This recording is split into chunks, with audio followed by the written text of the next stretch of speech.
जय बिरसा। सर्वप्रथम जननायक robin hood Tantia Bhil के चरणों में नमन। भारत भूमि के धरती को नमन। साथ ही इस कैडर, इस टंटिया भील और बिरसा मुंडा के आंदोलनों को पुनर्जीवित करने वाले दादा को भी मेरा नमन। उनका कार्यक्रम में गुजरात में था ना, वहाँ पे दमन में। साथियों, दमन में था क्या? दमन में था ना दादा, वही से मेरे पूर्व वक्ता ने कहा,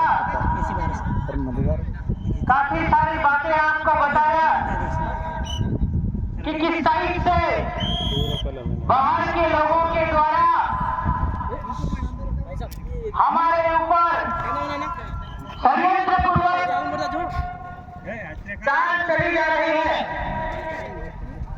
हम आदिवासी लोग भारत भूमि के मूल बीज, मूल वतनी, मूल नेटिव, मूल नाना राज बीज है।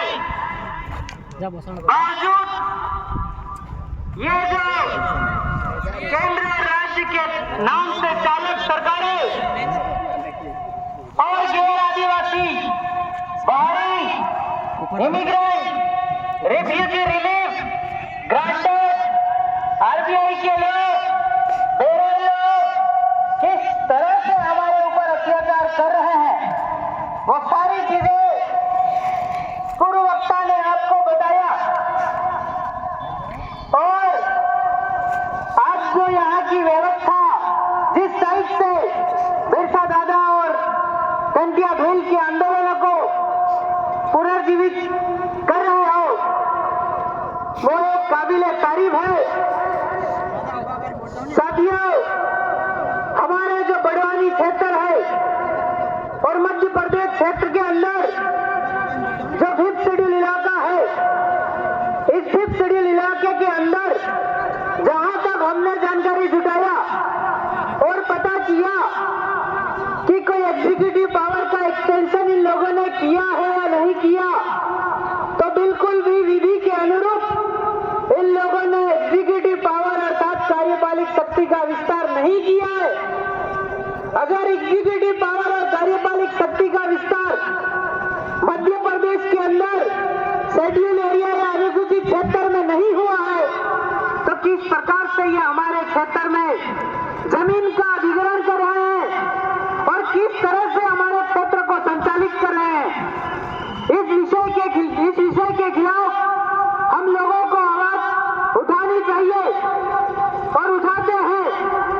कई साथी लोग आज तक बहुत सारे कलेक्टरों से इस विषय पे आरटीआई के माध्यम से या डायरेक्ट वाद विवाद के माध्यम से पूछते हैं कि शेड्यूल एरिया में किसी प्रकार का एग्जीक्यूटिव पावर 5वीं अनुसूची पैरा 2 के तहत एक्सटेंशन हुआ है या नहीं हुआ, तो या तो कलेक्टर यह कहता है कि हमको इस बारे में जानकारी नहीं है, या गैजेट नोटिफिकेशन मांगने पर यह कहता है कि यह जानकारी आपको उपलब्ध नहीं कराई जा सकती।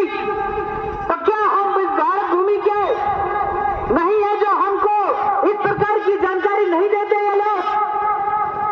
इस क्षेत्र में जो शरणार्थी परिवार है, आपका संविधान का फंडामेंटल राइट आर्टिकल 19 के जो आपका सब क्लोज 1 है,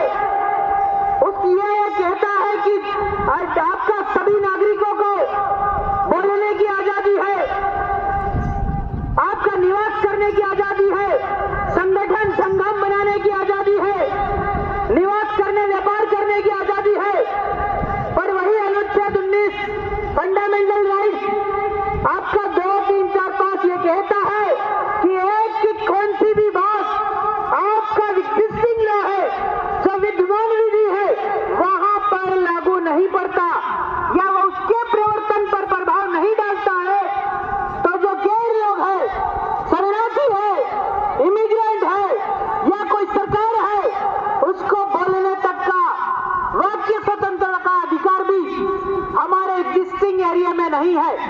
एग्जिस्टिंग क्षेत्र या एग्जिस्टिंग लॉ का मतलब है before the commitment of the constitution, यानी कि संविधान के लागू होने के पहले की विधियां, जो कि आपका 1935 गवर्नमेंट ऑफ इंडिया एक्ट का सेक्शन 91 एंड 92 है, जिसका नाम partially excluded area and excluded है। एक्चुअल में 5th schedule and 6th schedule का नाम वर्जित और आंशिक वर्जित क्षेत्र है। न ये सिर्फ एक पैराग्राफ या एक कॉलम में डाला गया, जिस कॉलम का नंबर है 5 और 6, जबकि इसका एक्चुअल नाम वर्जित क्षेत्र और आंशिक वर्जित क्षेत्र है। वर्जित का मतलब यहाँ पे कौन कौन वर्जित है और कौन कौन वर्जित नहीं है। तो ये चीजें, इन बातों को गहरा अध्ययन करके हम लोगों को, ये जो प्रशासनिक अधिकारी है, बेरर है, इन लोगों से इस बात पे हमें वाद विवाद करना चाहिए और बताना चाहिए कि आप शेड्यूल एरिया के अंदर और 1935 जो आपका गवर्नमेंट ऑफ इंडिया एक्ट है, वो जो 92 का एरिया है, वो पूरा भारत भूमि है। पूरा भारत भूमि अगर पार्शली एक्सक्लूडेड एरिया है तो पूरा भारत भूमि 5th शेड्यूल एरिया है। और कोई भी सेंट्रल गवर्नमेंट का या स्टेट गवर्नमेंट का कोई भी कानून आपका डायरेक्टली अप्लाई हमारे क्षेत्र में नहीं होता है, तो ये आपका इन लोगों को वीटो पावर दे कौन रहे? इन लोगों को अधिकार कौन दे रहा है? इन लोगों हमको अधिकार का अधिकारी कौन, कि जो इन अधिकारियों को अधिकार दे रहा है जाति जाति आदिवासी पर डंडा चलाने का?